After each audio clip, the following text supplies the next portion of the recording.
Hi, before we begin this episode, we will take a 2-month break over the summer holiday. We will see you in the first week of August. See you then. Hello and welcome to It Was a Movie. This is Colin.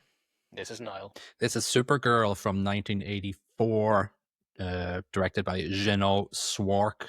I don't know how to pronounce their name. Szwarc. Bad movie. Runs for, actually there's a couple of different versions. I watched a 2 hour 4-minute version. I don't know if you watched any other version of it. To be honest, I am not sure. It felt like it's an eternity though, so potentially it was a 5-hour version. Yeah, I think the 2-hour version was the international one. The American one was 105 minutes, and then there's a director's cut for 138 minutes. I don't know why that exists.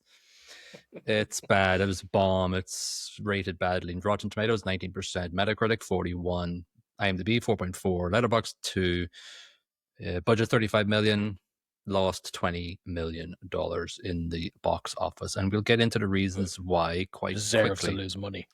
Yes, let's go through the characters and the actors, and we can go see what we think of their performances. So Helen Slater plays Kara / Linda Lee / Supergirl.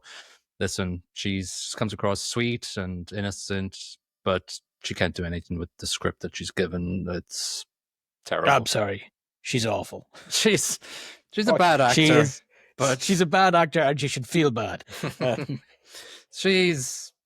Yeah, as you say, she's got nothing to.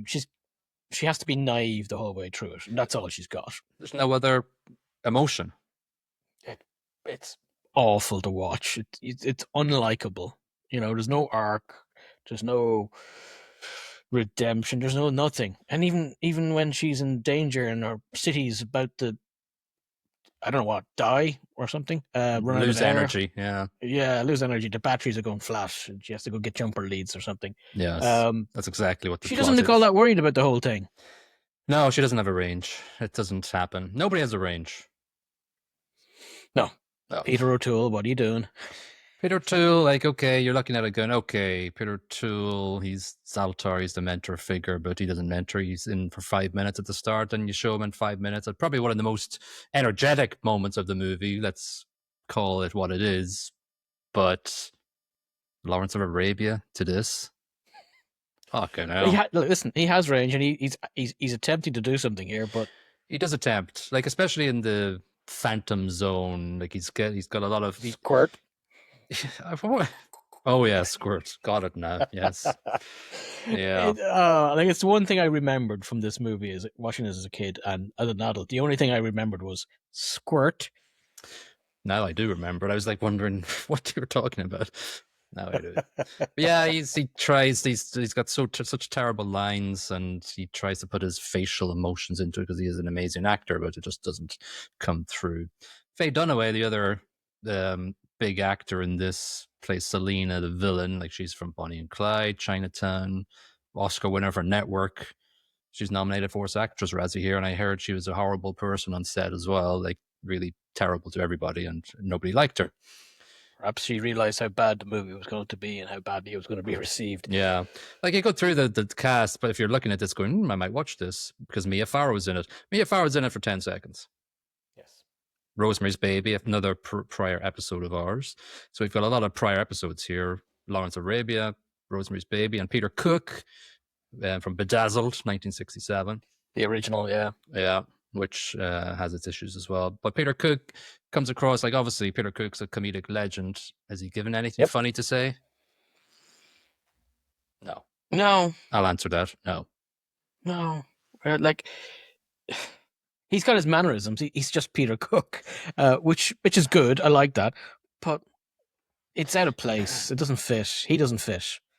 I'm not sure why he's in this at all. Nothing is written properly for any character in this movie. Therefore, he comes across as just weird and out of place. You know who he totally reminded me of when he was teaching the girls' computer class? He was like Snape. Sounds like him, looked like him. I wonder, did Alan Rickman look at this and go, I'm going to copy him, Potter? I'm going to say no, because nobody has ever looked to this movie for acting inspiration. No. It's not where you go. No. Rounding up the main characters, we've got Mark McClure as Jimmy Olsen, the only actor to appear in all the 4 Superman/Girl movies. He doesn't have a lot Hanging to out do with either. school kids. That's not creepy. Well, that's one element of this plot that we need to dissect a lot. Oof. We've Hart Bachner, who is Ethan, who is the sexy gardener. Who, do you know? I didn't know who he was. Did you know who he was when you saw him? Art Barker. What? No. He's bloody Ellis from Die Hard. Bobby. Oh, Hands. Booby. Bobby. Oh no. I should have copped that. I didn't know thought he at was all. a nobody. No, he's Ellis. What He's are you saying, amazing as Ellis? Ellis. What are you telling him, Ellis? This is different. Yeah. Oh my God. Yes. It's not the same role. No. And Brenda Vaccaro plays Bianca, Selena's sidekick, which Again, what's nothing. the point of that? No point. So the director, Jeannot Szwarc, they previously directed Jaws 2 before this. That's what gave them this movie. And straight after this, they went on to direct Santa Claus the movie. Yeah, it fits. The music, so it's Jerry Goldsmith, very famous composer, Alien, Total Recall. But it just gets repeated. It sounds like the Goonies repeating that when the ship goes out, when it's just very familiar. But it doesn't fit. Again, like most things in this movie, it doesn't fit. It doesn't feel right. It feels off. It feels lazy. It feels. Yeah. The plot in a nutshell: Kara's in her little crystal planet, Street decoration city. With Zoltar and her parents, and she's such a klutz. She messes, and this Omega Hedron gets chucked out into space, and then she goes, "Oh, I'll go and get it, and I'll go step inside this petal type thing," and she heads off the Earth, and Zoltar goes, "Oh shit, that's me fucked because I lost Omega Hedron. It's my fault." Cheerio, everybody. Well, Earth. Verdum effectively, she nearly kills everybody. She gets her head out the plastic sheets. Yeah, that's I've written down here. Why is our city made out of plastic bags? She's just getting sucked out of it. Like you're living in a vacuum. What are you doing with plastic bags? Is the only way of keeping in atmosphere. You're usually very critical of physics and everything. Wouldn't the space win over people pulling her back, or no? Oh yeah. Right. Oh, absolutely. And not just that. If a wee plastic ball can put a hole in a plastic bag, the atmosphere is going to rip through that. Everything's going to go flying. Yeah, that city doesn't work. I'm sorry, Zoltar and your space wand. The space wand making trees like an idiot. Oh, that whole start is absolutely daft. Yeah, we can talk about the crazy. Actually, that's what happened in Space Truckers. The guy got sucked out. Nobody could save him. He got collapsed fully. No, Norm, yeah. So that was interesting. That was funny. I enjoyed that. I was kind of hoping the same thing was going to happen. No tension. End of the movie. No tension there was whatsoever. No tension. Yeah. No. So she heads to Earth and she disguises herself as a schoolgirl. And then we have Selena. Okay. Can I stop you there? Okay, please. She's looking for this power source. Yes. Why is she on a side quest? She gets there straight away. She sees some school kids and goes, I think I'll spend some time being a schoolgirl, learning about computers from Snape, yeah. What the stick on fucking task? God damn it! She wants one job. She wants to explore humanity and being a human being. Your parents are dying right effing now. True. Come back, fix the thingy, come back. But no, I'm going to learn about calculus in a computer class. Yeah, with Snape. This is after we are subjected to a ballet dancing scene, flying through the air, flying through the sky, finding out our powers. Yeah. Fine, okay. She gets to Earth. She's exploring the humanity, but yes, you're right. There's a tension that needs to be pressured here. That her entire planet's going to implode because it's made out of plastic. And she's faffing around, dancing, and joining school. She spends ages getting into the school. She goes through all this effort. The admissions process takes a week to go through. And I have a question. Like, Clark Kent. She knows her cousin's called Clark Kent. Is a hidden identity. How? Was on Facebook or something? Like, his planet's exploded, and their little thingy's supposed to be like an enclave that survived, and that's about it. It's in another universe or something. It's in a subverse. It's in the underpants land. Yeah. Just a whole lot. Yeah. This is her. This is her arc, right? But the problem is, there's another huge arc for. Well, yeah, the Jaggy line. The other problem is that Selena, the antagonist of this movie, she antagonized me. The Omega Hedron falls in her dish of hummus at a picnic, and which I guess she's hanging out with Nigel.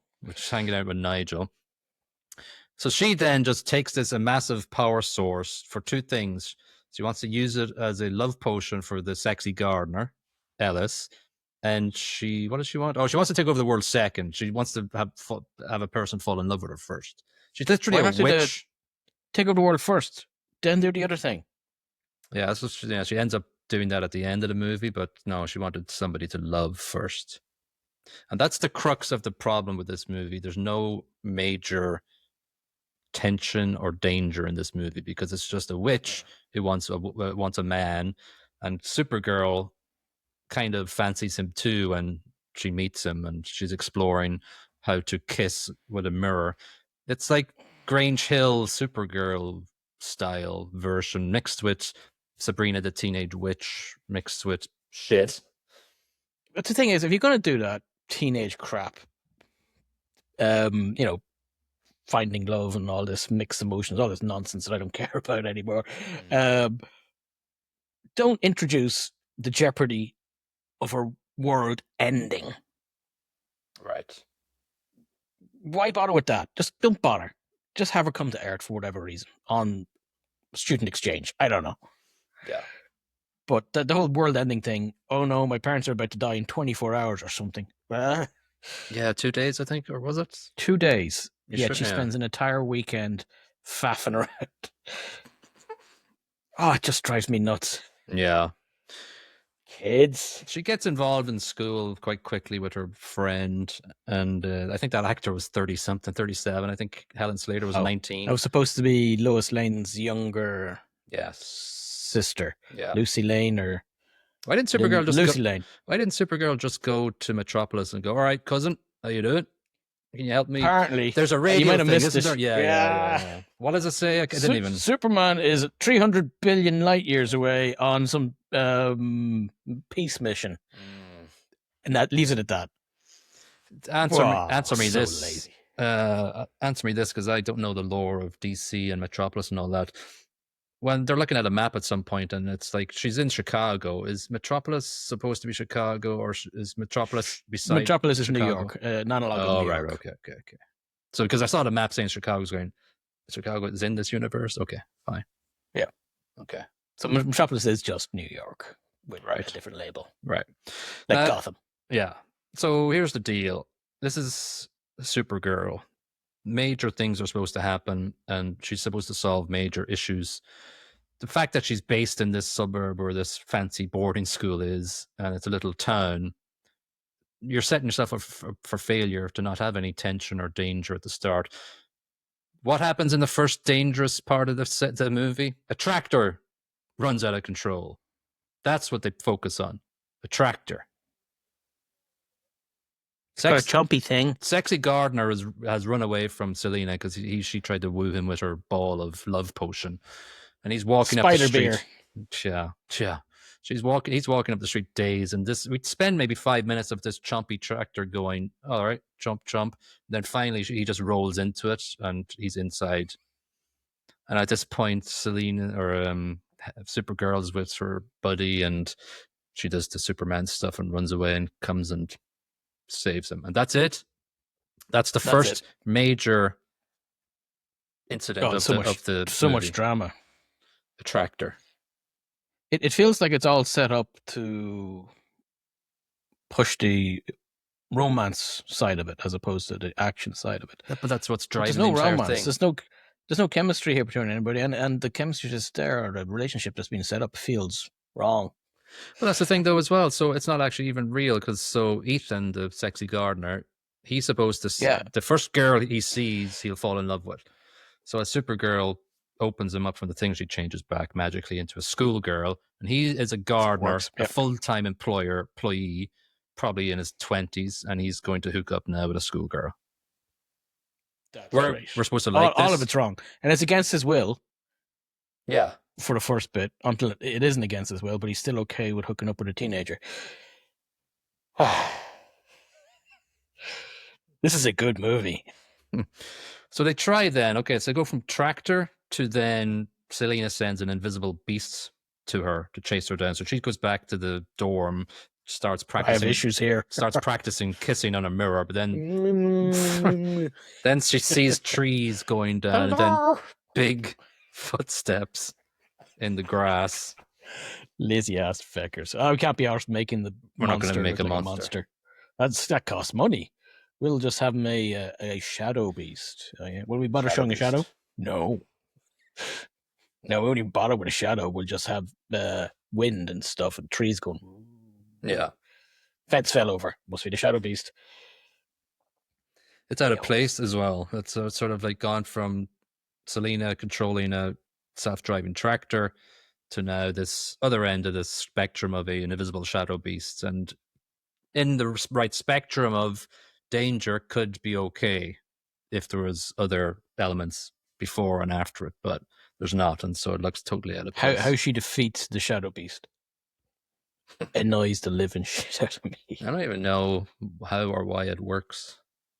It doesn't work. Explain unless you the scene. Well, unless you can convert a lamppost into a supercapacitor and magically charge and discharge it just by going, pointing it in its general direction, it transfers lightning and absorbs lightning, depending on what you feel like. I remember as a kid even being annoyed at this, and I'm more annoyed now. Sorry, I shouldn't be trying to find logic or internal logic in this movie. There is none. No. So yeah, so it just sort of, I kind of lost a lot of interest after this. I sort of struggled for the last hour and 5 minutes because this is like halfway through. You had interest up to this point. No, I was trying my best, but it just wasn't happening for me. At some point, Selena then, she's like totally annoyed and sort of, what does she do? She props up this massive mountain in the town then, and yeah, well, first, what happens after the shadow monster? They go to Kara, Supergirl, uses her GPS watch. Oh yes, she tracks down the Powerball thing. Oh god, I hate this. Then there's the scene in the roundabout or the carousel spinny cup thing. This is awful. He's still under the love spell and he's reading her poetry and crap like that. It turns out out of nowhere. Some flowers and chocolates. He finds her out of nowhere. Because he's magic now. Or something. And then there's a fight with Selena, which is stupid. Is there a fight with Selena? I couldn't even remember this. She makes the spinny thing go really fast and Supergirl disappears. And sexy gardener stays there. Yeah, I don't even remember what happens. Selena copies herself for like, oh my god, 5 minutes, which is, for about 2 minutes she's like, oh, I can't get past you, and then she goes, oh, I'll just fly over. So, well, I don't even know what the copies made the difference. They were all obviously copies. The real one was her solid 100%. Punch her in the face. Yeah, that's the problem with the entire movie. You can move the speed of light. Do that thing. She did nothing the entire movie. She threw stakes to circle her in the stakes. Why not just kill her? Laser your eyes, rip her head clean off. Homelander. Just laser her. That's the end of that movie. She was. Just... I now own this planet. This is way better than my last one. Was crap. Yeah. But yeah, I couldn't. I wiped that out of my memory. That's the entire thing. So let's plot the action scenes here. It's tractor, shadow beast, merry-go-round, and little fencing around Selena. Yeah, no, there's a scene here then where he's bouncing around in a Dodgems. Oh God. Yeah, and he's like American football Dodgem cars Yes. bouncing around the place, and he jumps into one, and she flies off with him. Yeah. And then there's a coconut. Yes, there's a coconut. Because she chucks it at him, like Selena chucks it at them through thousands of miles. So okay, space coconut or magic teleportation coconut spell. Selena's constantly looking at all these things through her TV mirror as well. So it's just there's no sort form of secrecy or things that people don't know. Like Selena knows everything through the entire movie, so therefore nothing is surprising, or there's no twists and turns or scares. But she doesn't cop the whole way through that Selena isn't Lucy, isn't Kara. Every time Selena, or what's her name, Lisa, or Supergirl, when she's the schoolgirl, Lisa needs braces. she just switches immediately to Supergirl and vice versa, and then Selena's going, "Oh, she's there again. That Supergirl. Just the schoolgirl was there a second ago. The same face. She's the same age. She's the same height. Shit. Anyway, at some point, the same complaint could be leveraged against the original Superman movie. Yeah, of course. Yeah, he just does a little twirl on his hair and takes his glasses. His glasses are off. At least he had glasses. At least he had something. Well, she's got brown hair as a schoolgirl. Yeah, it's brown to blonde. Yeah, that's obviously going to confuse everybody. Oh yeah, confused me.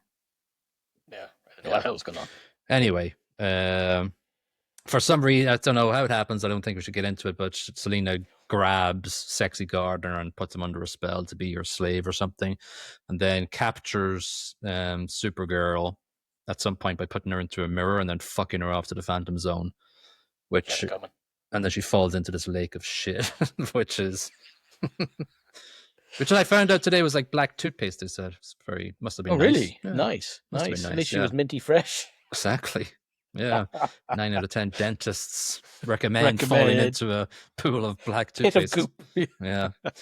Okay, so let's talk about Peter O'Toole's sort of last hurrah in the Phantom Zone. They're climbing a cliff and there's hurricanes all around them. Is it an okay scene? I kind of appreciate him wallowing in the self-misery for about 2 minutes. So there's a couple of minutes where there's actually some acting in this. Yeah. But I don't appreciate the climbing out of the Phantom Zone scene at all. That's the problem. Like he's going, no, there's no way out of here. Oh, hang on a second. Well, apart from that just go up there's a big hole there. You go up that. Let's go. And they nearly make it, and they only don't make it, or he only doesn't make it because Selena starts effing with them. Chucking shit. Fireballs and such. So clearly he could have got out at any bloody time. In fact, this Phantom Zone place seems to me all the bad guys, including General Zod from the original movies, could have just walked out. He was badass, so he could have just... Why didn't he just do that? Yeah, this was terrible. It was a weak part of the scene. Although, yes, it's the most probably tension-filled, if you can get tension. Almost okay. Yeah, it's almost okay. But it's not. No. Saltara self-sacrifices himself. I don't know how, because this hurricane should have just got them both. Why was the hurricane sated by him just jumping into it? If I had to guess, he just did himself in. It's the only way I can explain this, because it doesn't make any sense. He falls so long. Yeah. It just stays on screen. Just into a little dot. It's like, okay, we don't need to see it all. No, it's no. The final battle, when Supergirl goes back to the castle, she basically, and all her friends are in cages, and Sexy Gardner is in a cage. And Peter, he's eating popcorn. And Peter Cook. Oh yeah, I'm sorry. He's up by Selena, yeah. But he's suddenly breaking out of he's trying to break out of his thing.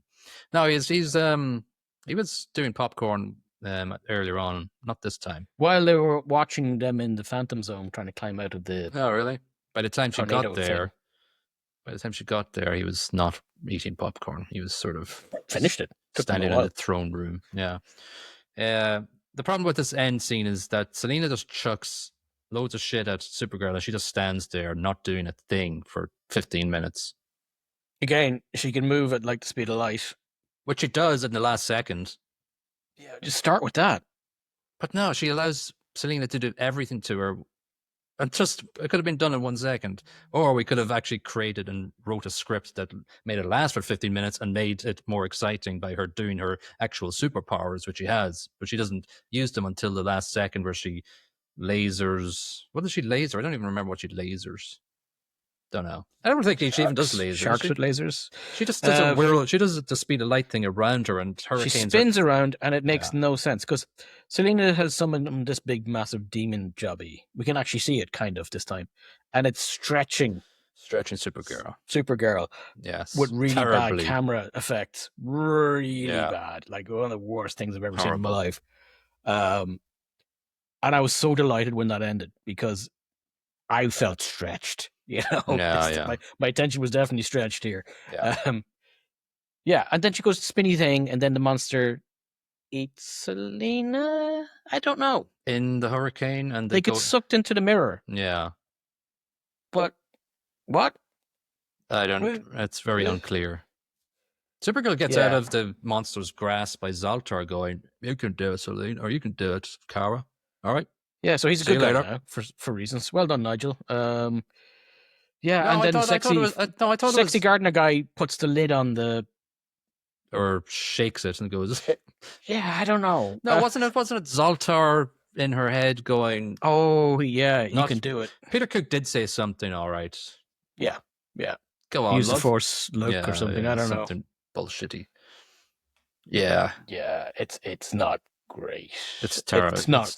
It's kind of hard to discern what's supposed to be happening and what to direct or what to just figure out from this. It's a bit mushy. It's a bit blurry the whole time.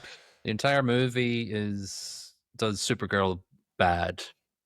There's a story. There is a story here. Like the original Superman movie were actually okay. Some of them. Well, the first one was kind of okay. Second one, was that the one? The one with Terrence Stamp isn't terrible because I love Terrence Stamp. 3 and 4 are garbage. Yeah.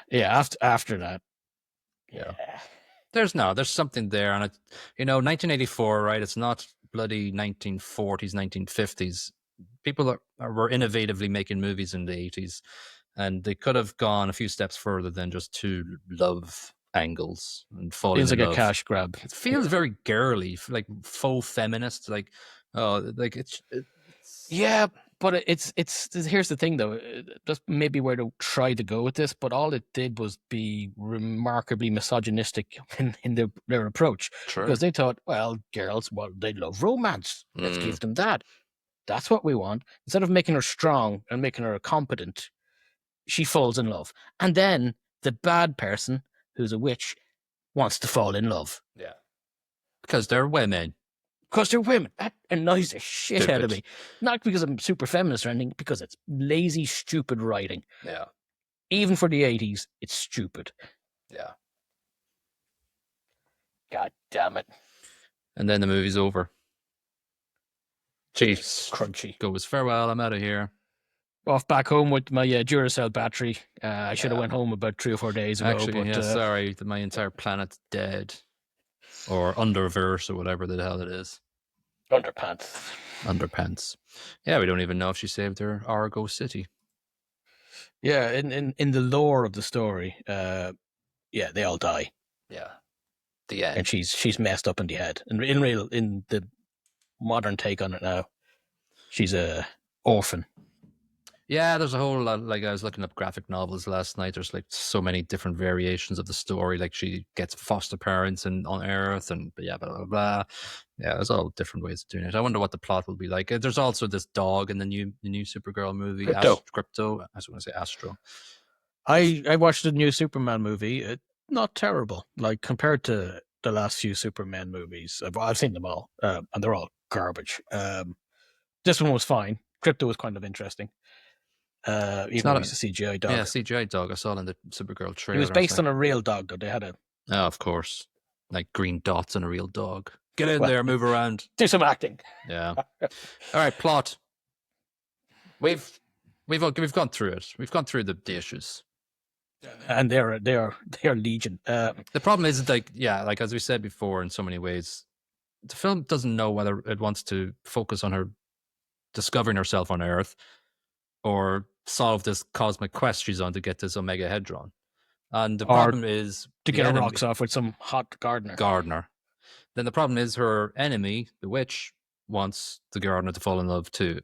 That's not good enough for a Supergirl movie. The witch starts off by saying, I want to run the world. But then she sees some hot fella and goes, that can wait. It's so bad.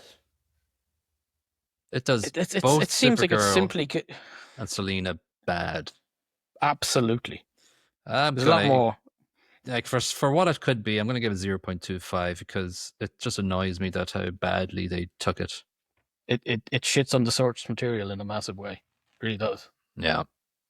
What do you do? I'll join you there. It annoyed me from the first second. That effing glowy city did my head in. Yeah, it just looked like And then everything after that. Just looked Peter like O'Toole, at points at the start, actually annoyed me. And that's how bad this movie is. yeah, because he's waving a stupid wand around and he's saying stupid things. It's just not good. It's 8-time Oscar nominee, by the way. I don't know why he said hello or said yes to this. Money? Yeah, it was a good budget, I guess, so it must have been a lot of money.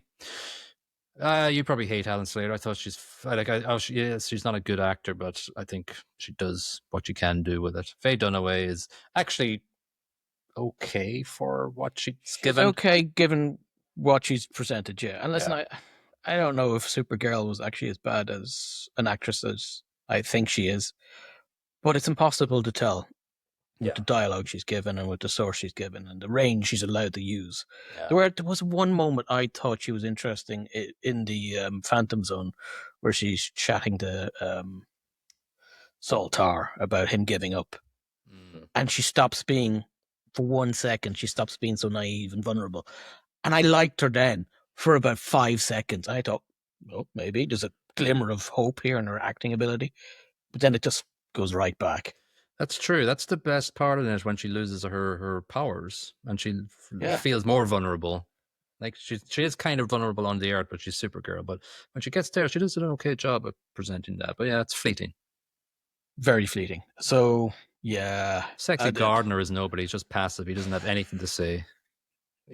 He does talk about the alkaline levels of his soil, so that's kind of interesting. He spends most of the movie under a spell, so he doesn't. He's just wandering around the fucking town. He's garbage. Yeah, but he's intentionally garbage. He's not supposed to be acting because he's under a spell. Faye Dunaway is fine. Again, I'd give it 0.5. I'm not going 0.25 because there were moments where there was a bit of life. I'll give it 1. Just it's still very bad, but there's something there that makes me not hate it a lot. Totally. Sound brackets track. I didn't like Goldsmith's score at all. I think it's quite popular in the movie world, but I don't like it at all. I'm going to give it 0.5. It felt derivative, really, didn't it? There was nothing original about it. Yeah. It's 0.5. It is something, but that's it. I'll join you there. I think that's a weekend's work, and he was like, right, that's done. Money. Yeah, let me just listen to the Goonies. Although the Goonies were out after this, I'm guessing it's 84. Maybe the Goonies ripped off this. Maybe he just took this and went, okay, that was awful, but I'll add on to it and make it decent. Yeah. So the director, Jeannot Szwarc, coming fresh off Jaws 2. The heady heights of Jaws 2. I don't even know if it's a man or woman. They sucked so bad. Don't care. I could give it 0. I'll just give it 0.25 because it was a movie. I'm going to go nuts and say 0.5 just for the Phantom Zone almost being likable. I appreciate your very generous of me generosity with that. Yeah. A couple of reviews from journalists. 25 from Real Views. If Superman was an eagle streaking across the sky, Supergirl is the result of that eagle's bowel movement. Excellent. Brilliant. Yeah. Brilliant. I'll leave it at that for the worst one. Is it a bird? Is it a plane? No, it's a Lump of shit. Shit.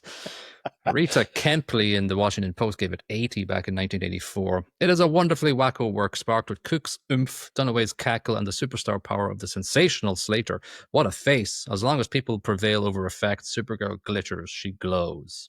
This was from a What a woman. face. Okay, because she's got a nice face. There we go. Well done. That was from a... And Roger Ebert gave it 50. Sometimes I think Roger Ebert's a bit weird. But it's good. He says, the gift of Christopher Reeve in his best scenes and when the filmmakers allowed is to play Superman without laughing, to take him seriously so that we can have some innocent escapist fun. Helen Slater has the same gift, but is given even less chance to exercise it in Supergirl. And the result is an unhappy, unfunny, unexciting movie. So he says he doesn't like it, but he gives it 50. Yeah. Okay. He thought it was a movie. Some letterbox ones gave it 1 star. Josh said, everyone's so horny I thought I was watching a porno. That was the fair point. Everybody's trying to get off with somebody else. Okay, yeah. Chris gave it 1. He said, people in 1984 weren't ready to watch a Supergirl on the autism spectrum get cucked by Faye Dunaway. And you know what? I don't blame him. Very funny. Somebody said, perfect movie for people who hate feminism. Sounds about right. Yeah. I'll just see what people say that gave it 5 stars, but blah, blah, blah, blah. This was surprisingly so fun to watch, and I absolutely do not understand the hate. Right. Anyway, I'm going to leave it at that because they're never as funny or entertaining as 1 stars. All right, that's Supergirl. If you haven't liked us on the platform you're listening to us or watching us on, please do so now, and we will see you on the next episode. Bye-bye. Bye-bye.